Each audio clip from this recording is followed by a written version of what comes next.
గుంటూరు జిల్లా తెనాలిలో మాజీ కేంద్ర మంత్రి కొత్త రఘురామయ్య విగ్రహావిష్కరణ కార్యక్రమం జరిగింది. కాంస్య విగ్రహాన్ని మంత్రి నాదెండ్ల మనోహర్ ఆవిష్కరించారు.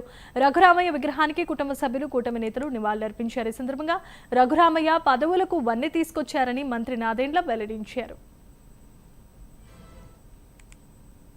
గతంలో ఏ విధంగా రాజకీయాల్లో దేశం కోసం, ప్రాంతం కోసం అనునిత్యం తప్పించే వ్యక్తుల్లో ఒకరు రఘురామయ్య గారు.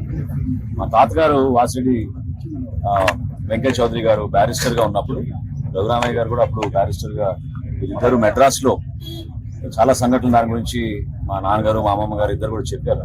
ఏ విధంగా రాజకీయ నేపథ్యంలో ఆయన ప్రస్థానం చేశారు, దాని వెనక ఎటువంటి ఆలోచన ఉండిందో. ముగ్గురు ప్రధానమంత్రుల దగ్గర ఆయన కేంద్ర మంత్రిగా ఆయన పనిచేయడం ఈ ప్రాంతానికి మనం అందరం గర్వపడాల్సిన విషయం.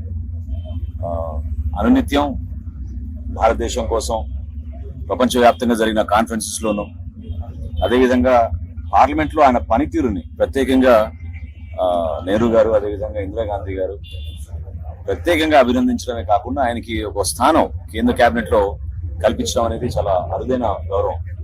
సో ఆ సందర్భంగా మనం మన ప్రాంతంలో ఆయన విగ్రహావిష్కరణ చేసుకోవడం, భావితరాలకు ఉపయోగపడే విధంగా కుటుంబ నేపథ్యం ఏ విధంగా ఈ ప్రాంతానికి ఎంతో వాళ్ళు దాతలుగా మిగిలి చివరిలో సంఘజాగర్ల మూడులో జరగాల్సిన అభివృద్ధి కార్యక్రమాలు, అక్కడ మనం స్థలాల కోసం పేదలకు ఇల్లు కట్టించాలనే విషయం కూడా ఎప్పుడు కూడా వాళ్ళు వెనకడుగు వేయకుండా నిలబడిన కుటుంబం.